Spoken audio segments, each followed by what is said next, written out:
Good morning. This is KELOLAND on the go with all you need to know in news and weather as you start your day. A South Dakota woman who admits to killing a man when she was just 18 years old could spend the rest of her life in prison.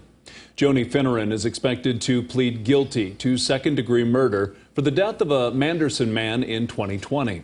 Court documents say the victim was sleeping when he was stabbed more than 60 times, beaten with a baseball bat, and then folded into a plastic tote. Authorities found Finneran in the basement trying to scrub blood off of the walls. A change of plea hearing has not been scheduled yet. A juvenile was also accused in the case. Today, the family of Randy Gerlock will gather for her funeral in Sioux Falls. Gerlock was just 20 years old when Lincoln County deputies found her body last week. Her parents say she was bold about her life and energetic. She liked music, and she loved to play softball. She played soccer. In 7th grade, she was the only girl on the Edison football team, because you weren't going to tell her no just because she was a girl and only 90 pounds. In honor of their daughter, Randy's parents are hoping to raise awareness about domestic violence.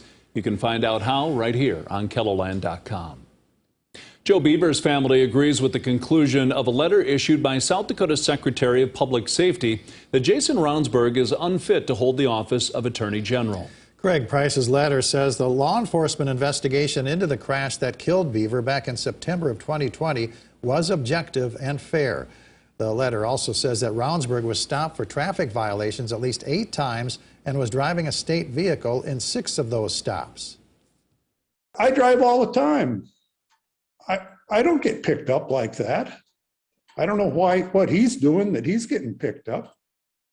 Nemec also says lawmakers have been dragging their feet in making a decision on whether or not Ravnsborg should be impeached.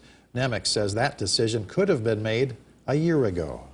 Turning to weather now with meteorologist Scott Munt. Another cold day today, but warm weather on the way, Scott. Yes, we are looking at warmer temperatures as we do go through this coming weekend. Now, in the meantime, it looks like today will just be cold, and the numbers this morning are in the single digits and either side of 0, and you throw in the wind, and we are talking wind chills in the minus teens and the minus 20s, and the winds will remain healthy as we go through the morning hours.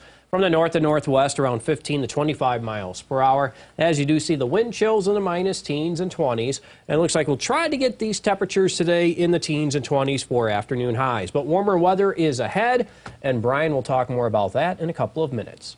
All right, thank you very much, Scott. Well, as the conflict in Ukraine continues, kids here at home may have questions for their parents about what's happening. Sanford Integrated Health Therapist Carla Salem says parents can choose to start the discussion. She says there are some tools that can help, such as watching the news together or using a world map. Salem says you can also explain what the conflict is about. Mainly, you can just talk about what war does. You can explain what people are doing. Like, there's a lot of mass exodus from Ukraine right now, and other countries are helping people. If you choose to have these talks in your home, Salem says it's important to let kids know they're safe. This weekend, you have the opportunity to enjoy a warm meal and ensure that those escaping Ukraine will have a meal as well. Sanaz Gourmet Restaurant is hosting a fundraiser benefiting the organization World Central Kitchen. The group is making sure Ukrainian refugees are getting a warm meal. They respond within 24 hours, immediately hot meals to the volunteers, to the firefighters, to the, and then the displaced people. And they do the local cuisine, like I said, because they're using local volunteers, chefs, and local restaurants. The fundraiser takes place tomorrow from 11 to 2. All of the proceeds will be donated to the World Central Kitchen. Well, if you're in the market for fishing or hunting gear, a boat or an RV, or planning your next great getaway, the Sioux Empire Sportsman Show is underway at the Sioux Falls Arena and Convention Center. The 55th annual event features a long list of seminar speakers, activities for kids, and no shortage of items to buy.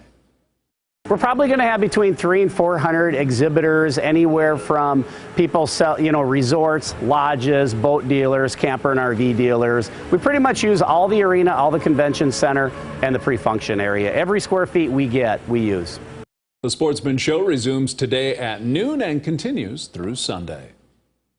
And with a big warm-up on the way for the weekend, Great Bear Ski Valley in Sioux Falls is closing its season with Snurtfest on Saturday. The end-of-season bash runs from 9 to 5. This year's theme is video games, and participants are encouraged to dress up as their favorite family-friendly character. All proceeds from the event will benefit Parkinson's research.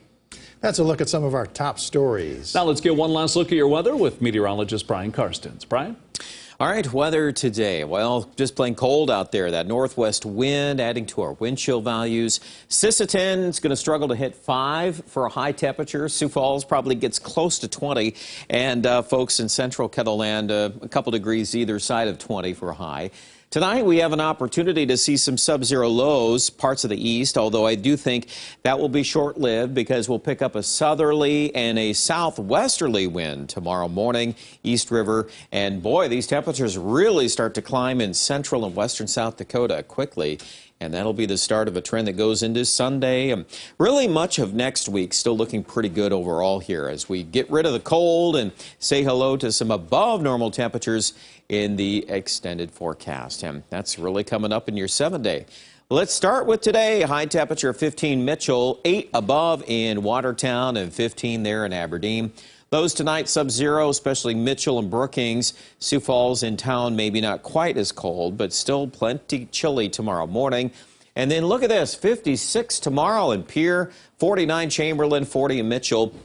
And we're warming up from there. 50s likely next week, at least Sunday, Monday, Sioux Falls area. Tuesday, Wednesday, we could break that 60-degree mark. And likewise in Aberdeen, a much warmer forecast, but it is dry. Not a lot of moisture to track. This Monday front could deliver maybe a couple small hits of moisture, but we haven't really included that yet in our forecast. And I do think Pierre as well. 50s to start the weekend, Saturday, Sunday, and then we'll head to the 60s by Tuesday. And likewise, Rapid City will be in the same boat here with highs of 67 by Tuesday. Could be looking at a storm system late next week. Still a lot of questions to examine on that, but we'll keep following the chances of some moisture out west. Find out more coverage online at KELOLAND.com and have a great weekend.